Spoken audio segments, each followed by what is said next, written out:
Hello everyone, क्या हाल आप सबका। Welcome to my YouTube channel. So again a video of question जो मैंने इंस्टाग्राम पर पूछे थे कुछ हमारे सब्सक्राइबर से। सो उसमें से 4 क्वेश्चंस मैं रिप्लाई कर रहा हूँ। वैसे तो आपने थंबनेल में देख ही लिए होंगे। तो फर्स्ट क्वेश्चन है पुलर गुरनूर जी का, 2000 आईडी नाम उनकी। उनका क्वेश्चन है marks required for Canada student visa. पहली बात जी, कैनेडा स्टूडेंट वीज़ा के लिए कोई एज सच मार्क्स की रिक्वायरमेंट नहीं होती है। एक हाई कमीशन सिर्फ ये देखती है कि आपके पास एक एडमिशन है, लाइक किसी कॉलेज में आपका एडमिशन हो चुकी है, आपकी फाइनल एक एडमिशन है, आपको लेटर ऑफ एक्सेप्टेंस मिल गया है कि नहीं। परसेंटेज का कोई एज सच रिक्वायरमेंट नहीं होती। रिक्वायरमेंट होती है कॉलेजेस की, यूनिवर्सिटीज़ की, ठीक है ना। एंड उसके बाद जब वो चेक करते हैं, जैसे इस चीज़ को मुझे पता है, फर्स्ट जो मैंने चीज़ बोली इसको सब अपने फ़ायदों के लिए कंफ्यूज कर लेंगे। तो उसका मतलब ये होता है, जो मैं कहना ये चाह रहा हूँ कि रिक्वायरमेंट होती है कॉलेज एंड यूनिवर्सिटीज़ की, और फिर आ जाती है आपकी प्रोफाइल की बात कि आपके नंबर कितने हैं, फिर क्या आप उसके अकॉर्डिंग कोई सब्जेक्ट चूज़ कर रहे हो, कोई नहीं कर रहे हो, और आपका जो कोर्स रिलेवेंट है कि नहीं, आपके कोर्स सब्जेक्ट के रिलेट कर रहे हैं कि है कि नहीं। वैसे एज सच नहीं है, but try to understand it. जैसे फॉर एग्जांपल, अगर किसी की परसेंटेज बहुत कम है, बट अगर किसी इंसान ने उस अपनी कमज़ोरी को ध्यान में रख के फिर कोई सब्जेक्ट चूज़ करेगा, ठीक है ना, और अगर वो कोर्स रेलिवेंट भी होगा, रिक्वायरमेंट भी मीट कर रहा है जितने उसको पर्टिकुलर कोर्स किया, और उसके अंदर सेम अपनी एसओपी में एक पोटेंशियल भी शो कर देता है कि हाँ मैं पढ़ने जा रहा हूँ, मेरी इंटेंशन ये है, सब कुछ सारा कुछ क्लियर कर देता है, तो उसको एज सच उसकी कम परसेंटेज पर भी वीज़ा मिल सकता है। But terms and condition apply, उसका आईएलटीएस का स्कोर भी मैटर करेगा, एंड कोर्स की सिलेक्शन, ऑल दैट सब। So it's not a very small single thing. मुझे पता है जब भी मैं ऐसे कुछ भी क्वेश्चन आंसर करता हूँ, लोग उसके अपने अलग मतलब निकाल देते हैं। हाँ, कोई ऐसा रिक्वायरमेंट नहीं होती कनाडा स्टूडेंट वीज़ा की।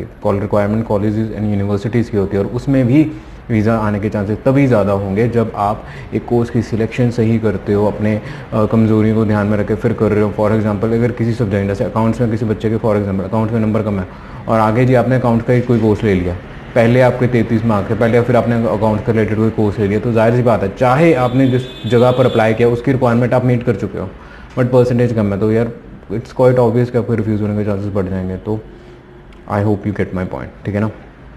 सेकेंड क्वेश्चन है गुरप्रीत सिंह जी का कि can we put same refuse file again in same course with deferred in same college. हाँ सर, जितनी मर्जी वाला लगाओ, कोई आपकी लिमिट नहीं होती, कुछ भी नहीं होती। बट अगर आप ये पूछ रहे हो कि क्या सक्सेस रेशियो अच्छा रहेगा, ये आपके प्रोफाइल पर डिपेंड करेगा। कई बार ऐसा होता है कि सब कुछ बच्चे ने सही चूज़ किया, कोर्स भी सही था, रिक्वायरमेंट मीट कर ली थी, सिर्फ अपनी इंटेंशन अच्छे से एक्सप्लेन नहीं कर पाया, तो उस केसेस में अगर आप सेम जगह पर अप्लाई करते हो, आप इंटेंशन अपने अच्छे से क्लियर कर देते हो, तो अप्रूव हो जाएगा। बट अगर आपने फर्स्ट टाइम अप्लाई किया, कोर्स की सिलेक्शन सही नहीं थी, या फिर कोई और इशू था, जो कि बहुत सारे होते हैं, it's not like one single thing, बहुत सारी चीज़ें होती हैं जो ध्यान में रखनी पड़ती हैं।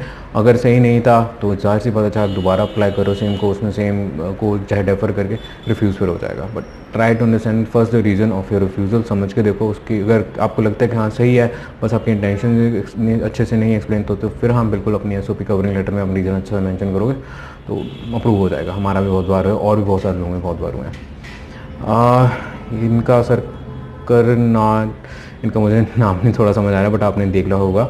वो उनका क्वेश्चन क्या, low GPA in bachelor's degree will it possible to can success visa success ratio.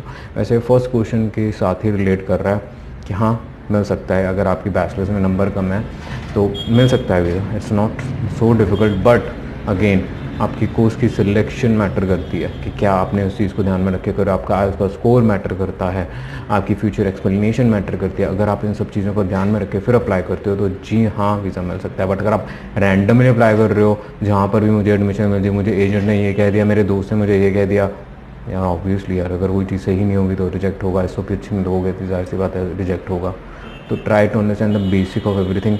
सारी चीज़ें मैटर कर रही होती, एक चीज़ नहीं होती। I am so tired of answering these kind of question नहीं, वैसे क्वेश्चन सही है, सॉरी, बट मैं उस चीज़ से थक चुका हूँ कि एक चीज़ बोलने की कोशिश करो, लोग उसका मतलब निकाल देंगे, अपना ही मतलब कुछ निकाल दें। मुझे आज भी morning I was answering one question कि मैंने बोला था कि आफ्टर ग्रेजुएशन आप अंडर ग्रेजुएट प्रोग्राम में अप्लाई करते हो तो आपके वीज़ा रिफ्यूज़ होने के चांसेस ज़्यादा होते हैं। और उसके लेके मुझे इतने सारे लोगों के मैसेज आए होंगे, सर आपने बोला था कि ग्रेजुएशन के बाद कनाडा जाने का फ़ायदा नहीं, वीज़ा रिफ्यूज़ होता था। फिर आई वाज लाइक फक यार, मैं बोल रहा हूँ कि भाई अगर आप ग्रेजुएशन के बाद जा रहे हो फिर तो प्लीज़ समझो, ठीक है, try to understand my point, क्योंकि you rob the whole fun out of it. So last question है G brown dot girl G का। कि sir I got to hear that corona pandemic करके रिफ्यूज़ल हो रहे हैं बहुत, इवन 8 बैंड वाला नहीं, सर ट्रू नहीं जी, ऐसा कुछ नहीं है यार। एक तो ना कभी कभी मुझे हैरानी होती है लॉजिक्स कहाँ से बन जाते हैं लोगों के।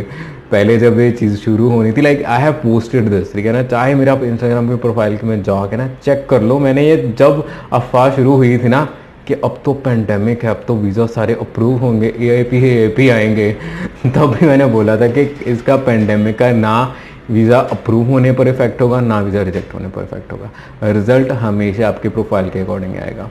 और ये वाइस वर्सा, चाहे जब लोगों को लगा था अप्रूवल ज़्यादा आने लग गई हैं, अब जब रिफ्यूज़ल आने लग गए तो जी अब उसको फिर पेंडेमिक के नाम थोप दो, यहाँ पेंडेमिक की वजह से रिफ्यूज़ हो रहे हैं, तो भाई ऐसा कुछ नहीं है, ना अप्रूवल उसकी वजह से ज़्यादा हुई हैं ना रिजेक्शन उसकी वजह से ज़्यादा हुई हैं, हमेशा प्रोफाइल के अकॉर्डिंग रिजल्ट आता है। We are so obsessed with, obsess तो नहीं, ignorant is the right word for it, कि वी आर सो इग्नोरेंट कि ना जो चीज़ें हमारे करने वाली होती हैं ना उस पर हम ध्यान देना नहीं चाहते।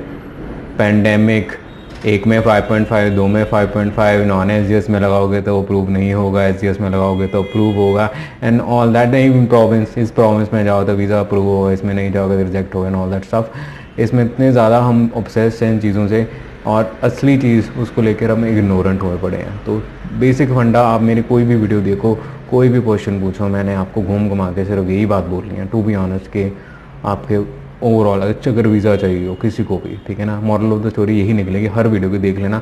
आई don't want to bore everyone same चीज़ें रिपीट करके, बट है ही चीज़, जैसे कि आपके एकेडमिक्स, ओवरऑल परसेंटेज आपकी, आपके कोर्स सब्जेक्ट के मार्क्स हो गए, ठीक है ना, फिर आपका आई स्कोर हो गया, फिर आपके कोर्स की सिलेक्शन क्या आप कर रहे हो, उन सब चीज़ों को ध्यान में रख के कर रहे हो कि नहीं कर रहे हो, अपने फ्यूचर इंटेंशंस को अच्छे से एक्सप्लेन कर रहे हो कि नहीं कर रहे हो, आपकी फाइलिंग में कोई मिस्टेक ना हो। अगर आप इन सब चीज़ों का ध्यान रखते हो, the province doesn't matter, your percentage will not matter, your course subject marks will not matter if you choose in the right course as per your profile।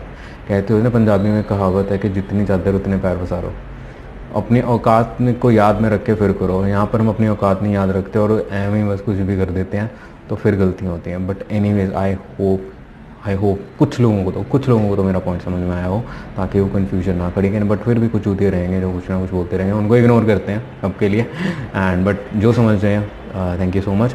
And अगर आप मुझे इंस्टाग्राम पे फॉलो नहीं करो तो प्लीज़ ऐसे कर लीजिए, डिस्क्रिप्शन बॉक्स में नीचे लिंक पड़ा हुआ है, वहाँ पर मैं daily Monday to Friday live होता हूँ, तो कोई भी क्वेश्चन हो आप मुझे ऑन डेली बेसिस वहाँ पर पूछ सकते हो, ठीक है। And thank you so much for watching this video, keep supporting, bye bye.